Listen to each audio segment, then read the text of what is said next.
You tell me how this came to be. I was working on a return to rock solo album because I'd done a few jazz things that were, okayly successful. And everybody kept saying, okay, enough of this stuff. Go back to what you do best.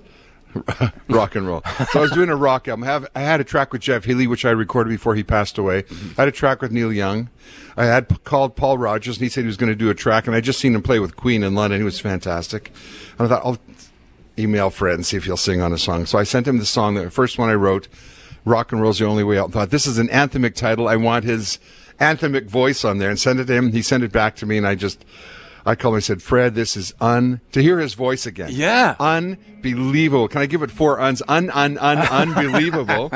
Do you have any more songs? And would you sing on a few more of mine? And I'll change my solo album to be a Bachman Turner album. And at the same time, we've been getting invites from a guy named Ingolf, who has run Sweden Rock for the last 18 or 20 years. Yeah. Wanted us to headline, promised us a headline spot on the Saturday night with Guns N' Roses and Aerosmith and all these other bands there. And we were going to get like 8 o'clock Saturday night. Wow. So we were saying, yeah, we'll get back together. But we want to play some new songs as well as honoring the old catalog, which is what we're doing here tonight. We're so glad we have those dozen or so hits that everybody knows. But we really, we were writing and playing and recording all the time. So the whole thing came together just great. And tonight's just a phenomenal triumph for us to come back to the Commodore. We've played so many times over the decades, and to come here tonight, I can't think of anything better. Yeah. Even the weather's truly Canadian. Isn't it? Yeah. Oh, my God. Everybody driving through a blizzard to get to the rock show. And for Winnipeggers, you're going, it's not cold. Nothing. Absolutely nothing. We talked about one of the festivals that you played. The Swedish Rock Festival was the first one, and then High Voltage, right? Yes. And how was High Voltage? Because there was, Foreigner, Aerosmith. I heard Jimmy Page was there as well. ZZ Top. ZZ Top? Yeah. Really? How was it getting back? Joe Elliott, the big tall dude from Def Leppard. Def Leppard. Came up to me and Fred, and he said, you guys going to do Sledgehammer?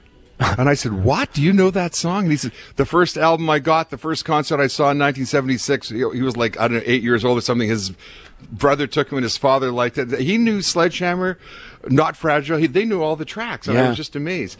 And then Jimmy Page came into my dressing room and said, when are you guys on? Really? I said, we're done. You missed us. He was waiting to play with Joe Elliott, but they went so overtime. And Emerson, Lake and Palmer had gotten together specifically for this, and they had to start right at 10 because there was a curfew at 11 because it's outdoors in a park, and people are other people who don't care are trying to go to sleep at that time. Wow. So Jimmy Page never even got to play, but he was there hanging out, and it was great to see him again because I've known him for a long, long time. How long has it been since you run into Jimmy Page? Like forever? Yeah, a long time. Wow. I mean, I'm the 70s, since the Zeppelin thing. Wow. But I had played the Seattle Pop Festival with Zeppelin all 3 days. And Zeppelin actually came and played in Winnipeg later on, a year later, which is an amazing Zeppelin story we told on BBC. They had flown in and went to Winnipeg to play the stadium, but it rained. So the show was canceled. Wow. Right? Yeah. Except there was, we moved into the arena, and some of their equipment didn't come on Air Canada. Some of it went to Sweden, and half of it came. And so their excuse is, we can't play and it's raining. So we had a girl named Diane Hetherington who went to the International Inn where they were staying near the Winnipeg airport and shamed them into saying they would play a concert because it was sold out and sponsored by the government of Manitoba and the city of Winnipeg and everything. Wow.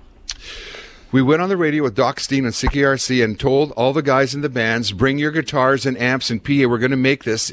We moved into the Winnipeg Arena, a little stage like that high, and brought our gear. And Zeppelin tried it out, and they actually played with the gear of the from the bands, in half their gear and half from bands in Winnipeg. Jimmy played my 59 Les Paul, the American Woman Les Paul. Whoa. And they had their bass pedals that had made it through, that they played in some of the songs. Yeah. But basically they used Garnet amps, Garnet PAs and stuff like that. We sat on the floor cross-legged because there was no chairs set up. It was just like, let's throw together a concert. And guess what? Led Zeppelin are playing. And they played, and we know what was amazing? They sounded like Led Zeppelin. They used all these weird, bizarre, crappy amps and guitars, and somehow the fingers, the soul, the heart, the voice, everything came out. It was exactly phenomenal. God.